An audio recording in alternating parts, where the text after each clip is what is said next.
Hi అండి, నమస్తే. నేను మీ Navatha. Welcome back to Navatha's kitchen. ఈ వీడియోలో మనం కొయ్యగూర కర్రీ ఎలా చేయాలో చూద్దాము. ఈ కర్రీని జొన్న రొట్టెలతో తింటే చాలా టేస్టీగా ఉంటుందండి. ఆకుకూరలలో ఎక్కువగా ఐరన్ కంటెంట్ ఉంటుంది. ఆకుకూరలు మన హెల్త్కి చాలా మంచిదండి. ఐరన్ మన బ్లడ్లో ఐరన్ ఉంటుంది. సో ఐరన్ అనేది ఈ ఆకుకూరల నుంచి మనకు చాలా దొరుకుతుంది. సో ఆకుకూరలు తినండి.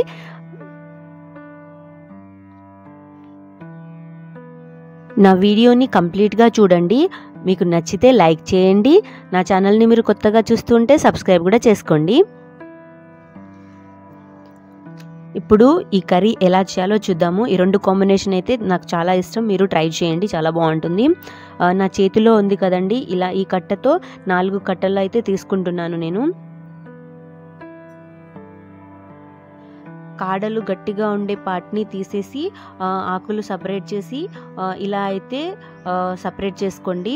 ఇలా చేయడానికి చాలా టైం అయితే పడుతుంది. నాకైతే ఒక ½ అన్ అవర్ వరకు పట్టిందండి ఇలా క్లీన్ చేసుకోవడానికి.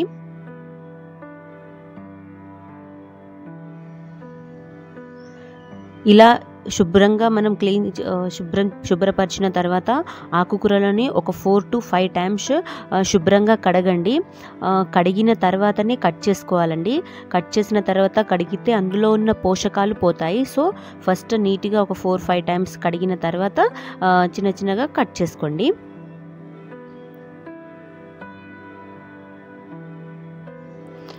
కట్ చేయడం అయితే అయిపోయిందండి.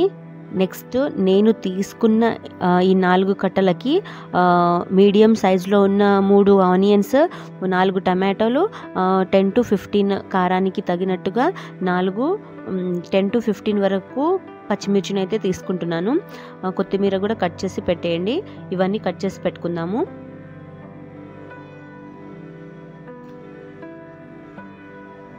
ఫస్ట్ స్టవ్ ఆన్ చేసి ప్యాన్ పెట్టి ప్యాన్ హీట్ అయిన తర్వాత ఇందులో 2 to 3 spoons ఆయిల్ అయితే వేసుకుందామండి. ఆయిల్ హీట్ అయిన తర్వాత ఇందులో ½ స్పూన్ జీలకర్ర వేసుకోండి. నెక్స్ట్ ఇందులో వెల్లుల్లి రెమ్మలు అయితే వేసుకోండి, ఒక 10 వరకు. ఎండుమిర్చి కూడా వేసుకోండి. మన పోపు వేగిన తర్వాత ఇప్పుడు ఇందులో కట్ చేసిన ఆనియన్స్ అండ్ పచ్చిమిర్చి కూడా వేసేసుకుందామండి. నెక్స్ట్ కొద్దిగా ఉప్పు కూడా, టేస్ట్కి సరిపడా ఉప్పు కూడా వేసుకొని కలిపేసి క్యాప్ పెట్టేద్దాము.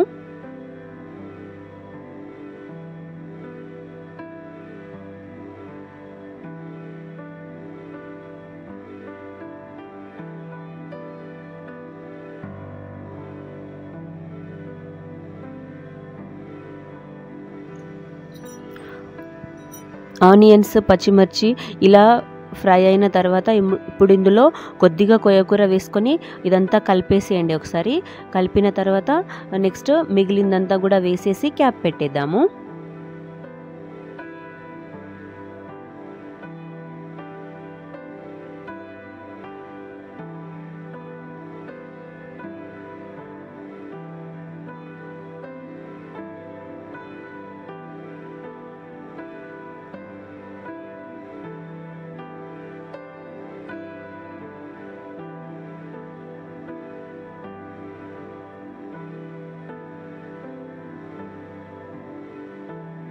కొయ్యగూర అంతా వేసేసేయండి. అంతా వేసుకున్న తర్వాత క్యాప్ పెట్టేద్దాము. 5 minutes ఇలానే వదిలేస్తే దాంట్లో వాటర్ ఏమీ యాడ్ చేయనవసరం లేదండి. అందులో ఉన్న వాటర్తోనే అది చక్కగా ఉడికిపోతుంది. ఇలా ఉడికిపోయిన తర్వాత ఇప్పుడు ఇందులో టమాటాస్ వేసుకుందాము. నేను వీడియోలో చూపిస్తున్నాను కదా, ఇలా మధ్యలో ఇలా టమాటాలు వేసుకుంటే చాలా తొందరగా మగ్గిపోతాయండి.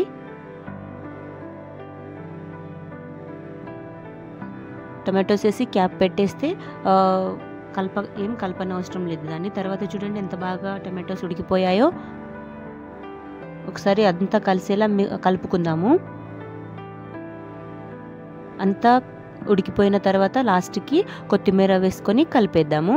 మన కొయ్యగూర కర్రీ అయితే రెడీ అయిపోయిందండి. ఈ కర్రీని జొన్న రొట్టెలతో తినండి, చాలా టేస్టీగా, చాలా బాగుంటుంది. నా వీడియోని కంప్లీట్గా చూసారనుకుంటున్నాను. నా వీడియో కనుక నచ్చితే లైక్ చేయండి, నా ఛానల్ని సబ్స్క్రైబ్ చేసుకోండి. Thank you so much for watching అండి. Please like, share, comment and subscribe to Navatha's kitchen.